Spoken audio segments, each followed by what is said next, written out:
right, I think we can get started with our last talk for today. It's my great pleasure to welcome Jean-Pierre Menot, who will be telling us about diffeological gluing and geometry of CW complexes. So take it away. So thank you very much for giving me the opportunity to give an introduction to diffeologies in the context of CW complexes. So I will start first by saying what is a diffeology, what is the interest of this setting, and then go to the constructions that can be applied to CW complexes. And then I will give two applications, one which has been published last year, which gives a Durham theorem for CW complexes, and another one also published last year, but from an article of mine, which deals with smoothness of finite element methods. So let us begin with diffeologies and why do we need diffeologies. So this is a category which it intends to generalize the tools developed in differential geometry. So in differential geometry, you need atlases, and there are some objects which do not have atlas. So infinite dimensional objects. The main motivation in the 80s by Souriau was to deal with a group of diffeomorphisms of non-compact manifold. Of course, here you understand it with the weak Whitney topology. So there is no atlas at all. Since then, we have seen that Milnor's classifying space can be also given some diffeologies. So also the projective limit of Banach-Lie groups, those considers, for example, by Omori, when he deals with his ILB Lie groups, he has some groups arising in his construction which do not have any atlas, and so on. So actually, there are many examples where diffeologies apply and are useful. The second kind of object is the motivation of one of the motivations of my talk. It is objects with singularities, so CW complexes, of course, so quotients or bifolds and so on. And you can also get some interesting results on quotients which are not at all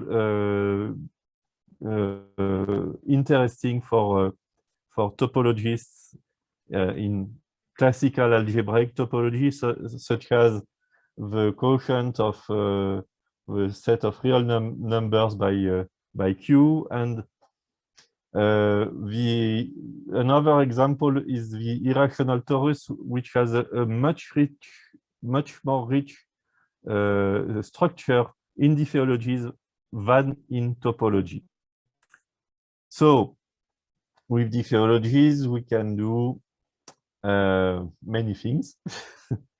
So calculus of variations, because in fact the category of diffeologies is something like the biggest category, which is Cartesianly and co-Cartesianly closed, on which the classical objects of differential geometry can be defined.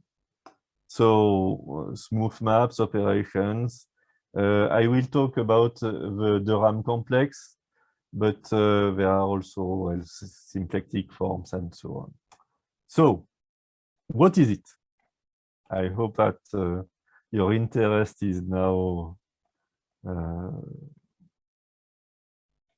at the top level. So in a diffeology, you need to give a set of parametrizations which will define, in fact, the set of smooth maps from an open subset of an Euclidean space to the set. So these smooth maps needs of course some nice properties. So there are three, which three of them are really needed. So the covering, so each point has to be reached at least by one parametrization, and we need constant parametrization. So this is so locality. It is when you have a map which is locally a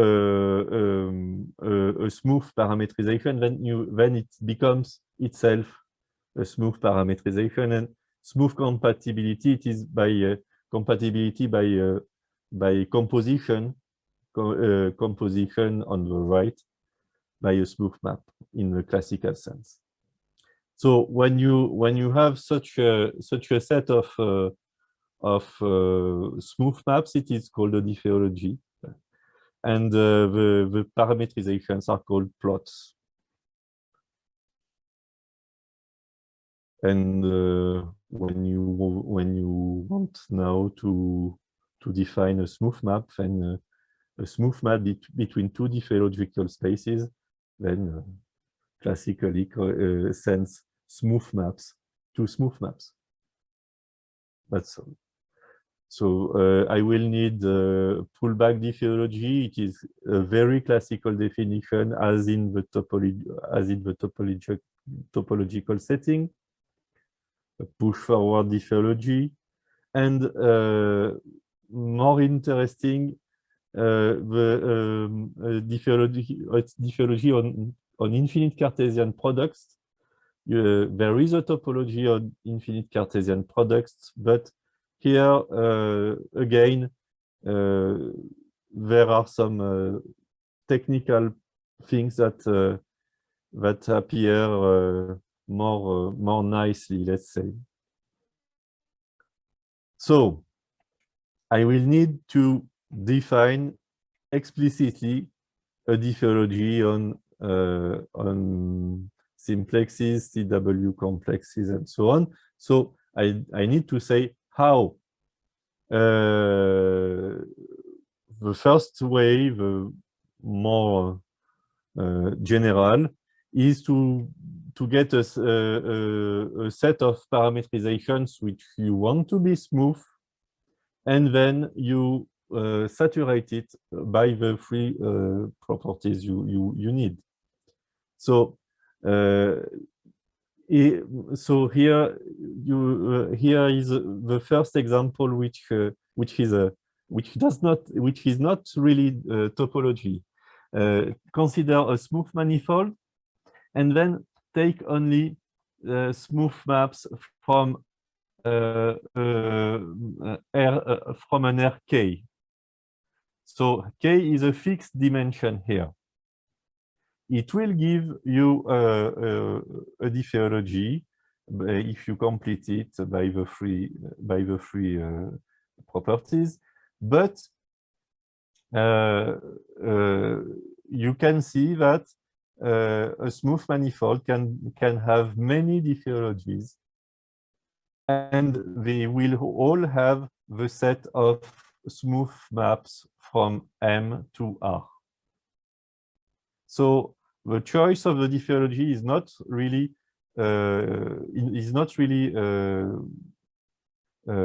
so easy.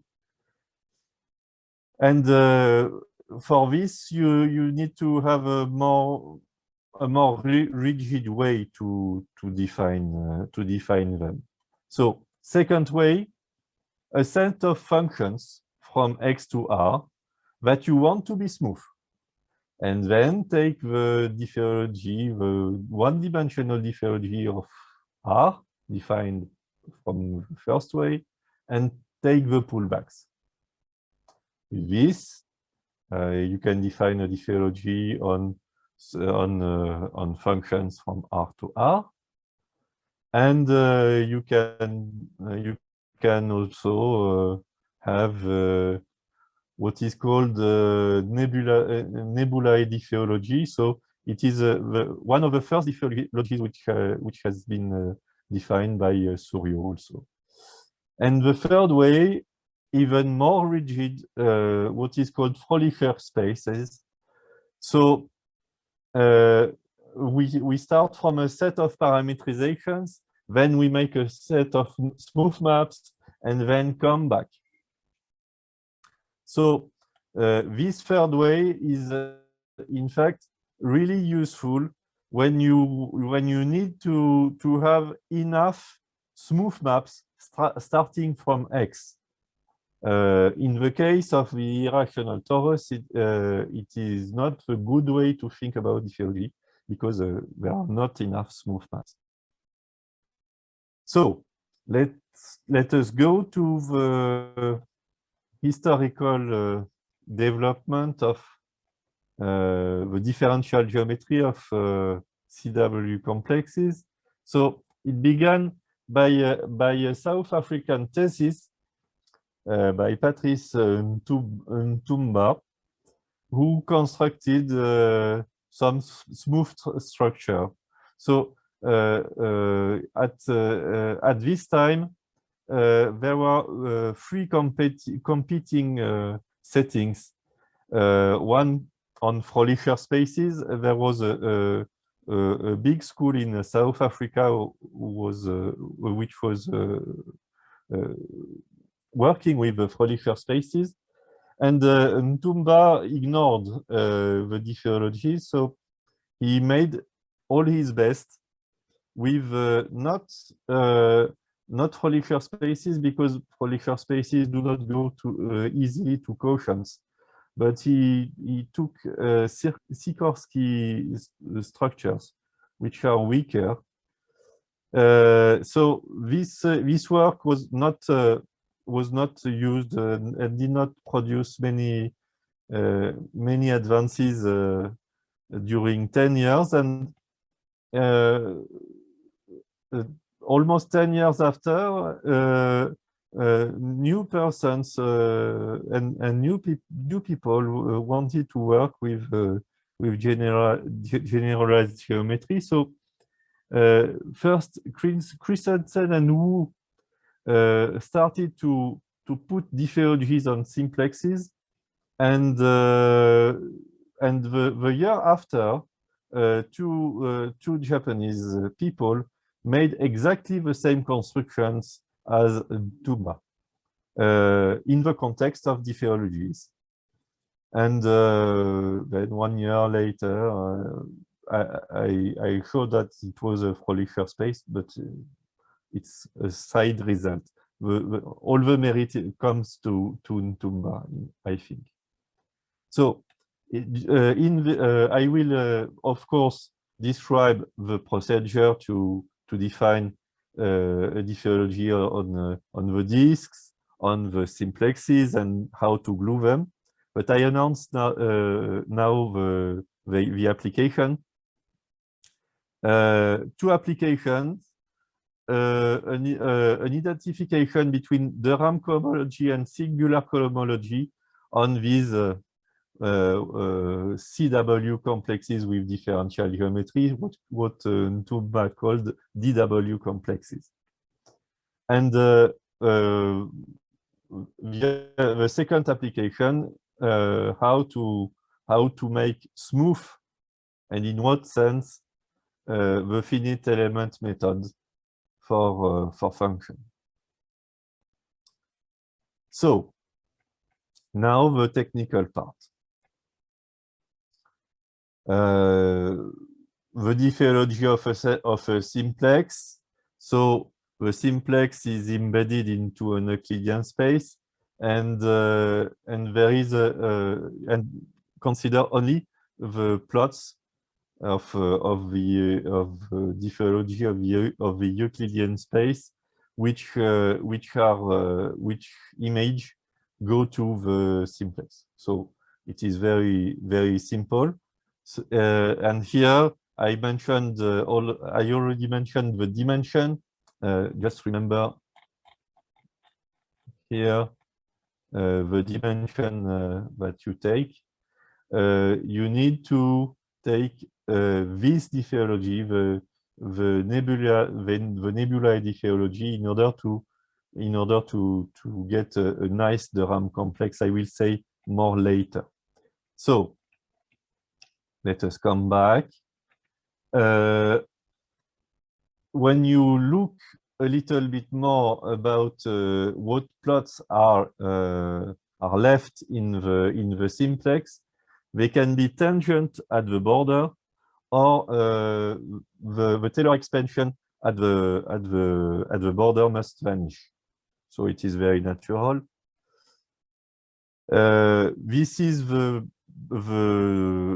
most natural diffeology which can be given by, in a simplex, but I remarked that it was not the only one. Maybe there are more things to say than what has been discovered. So it is an open question, let's say. So now we have the diffeology on simplex, and we need to glue the simplexes along the faces. In order to glue them, then the plots must match at the borders. Since there are vanishing infinite Taylor expansions, then they only just have to glue as C0 functions only at the point of the border. And with this, we can define a triangulation of a manifold. So the manifold needs not to be compact. The triangulation needs not to be finite. These are just smooth maps from the simplex to M, and then they also match at the borders. So this procedure is developed also for differential forms, vector bundles, Dirac operators, and well, it is under development. But for us, what I explained is the only necessary thing.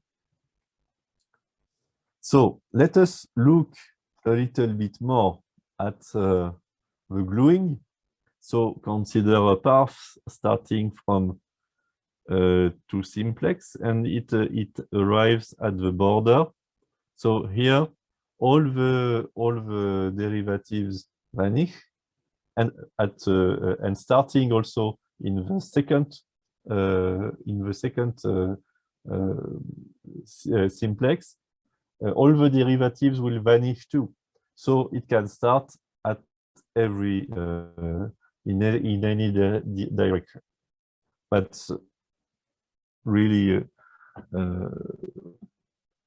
in fact, simple to describe.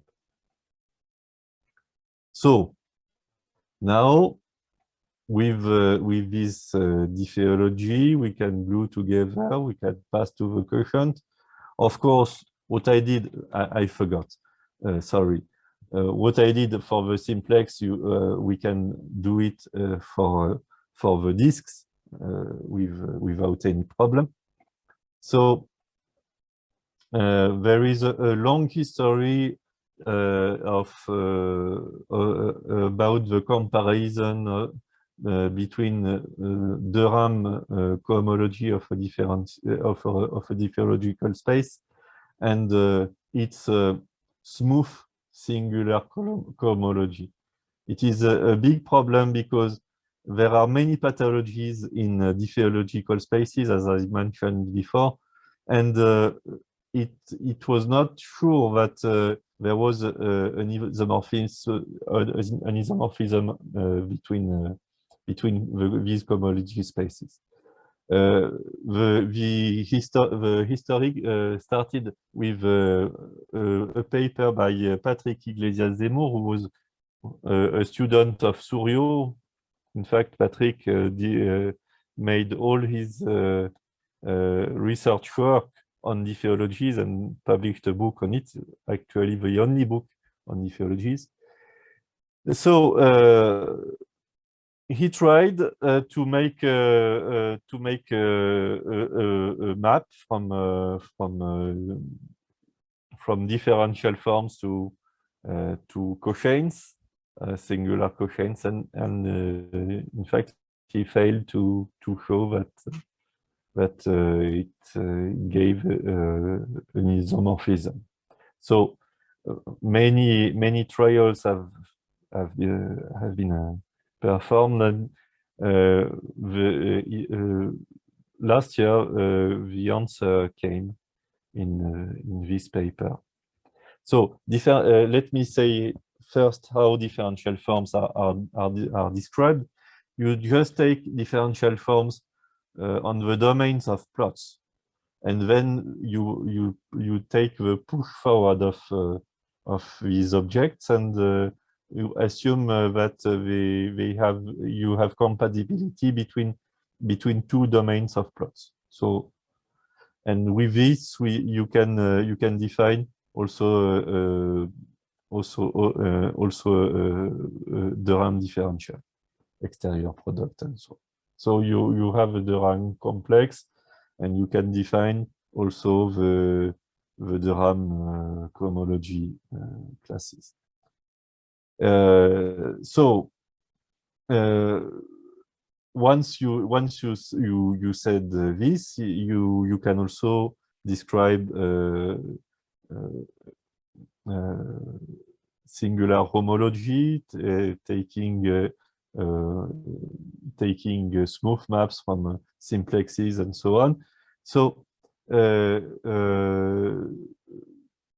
problem is that in classical algebraic geometry, everything is performed on CW complex or topological spaces with absolute neighborhood retract. So they are specific topological spaces.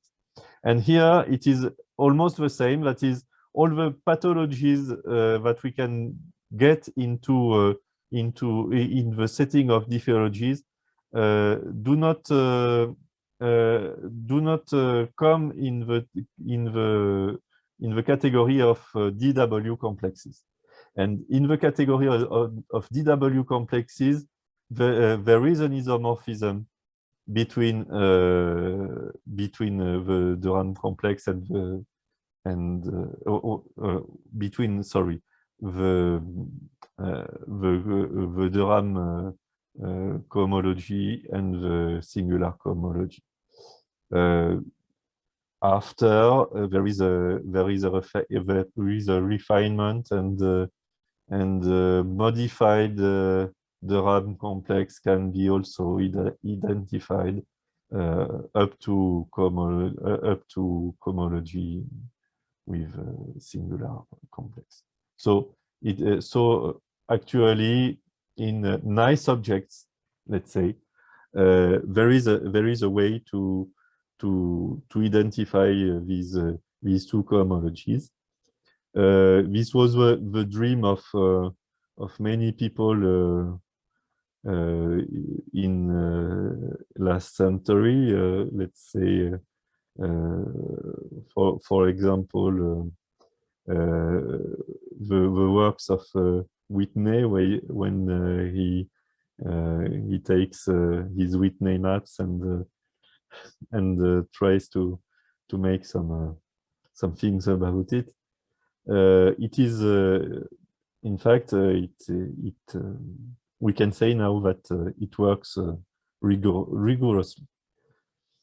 Linked with Whitney maps, I will pass now to the second application. Sorry for the misprint. Now take a smooth manifold, and I will first consider the space of triangulations of M.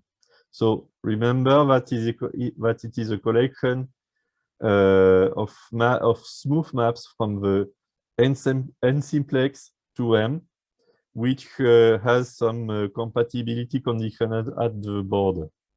In this space of smooth maps, it can be an infinite Cartesian product, but no problem. It makes a diffeological space. And even more interesting, you can make a sequence of triangulations which with mesh which goes to 0. So this is what I mentioned by refinement maps. So in fact, the idea is to take a triangulation of a simplex and then take the new triangulation.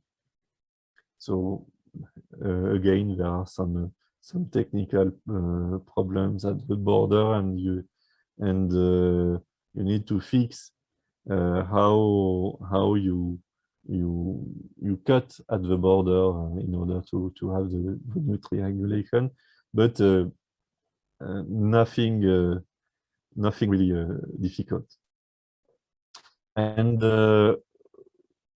even when you think about the finite element method, you think about affine map, piecewise affine maps, and it is possible also to make the same construction for triangulations which are affine maps from the simplex to an open subset of an Euclidean space.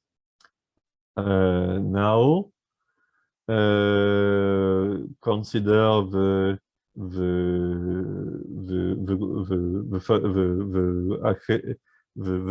functions which are orthogonal for the Sobolev space of order 1.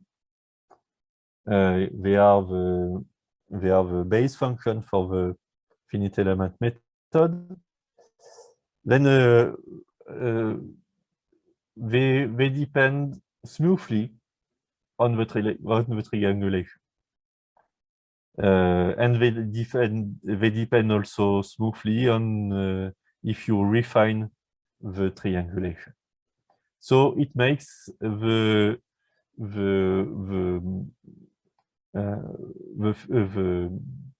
finite element method smooth in the sense that your approximation function will depend smoothly on the triangulation. It is actually what is done by people who make numerical analysis. They want to control the curvature in the triangulation, taking circles and radius and so on. It is more or less empirical, but here you have a rigorous setting for this. So since we have talked about finite elements, the natural question is a Whitney approximation of differential forms, since it is the example for many settings in quantum physics, for gauge theory and so on. So it is an open problem, but we have I have and other people also have good chances to give nice results in this direction next years. I think that I will stop there. Thank you very much. Let's thank Jean-Pierre.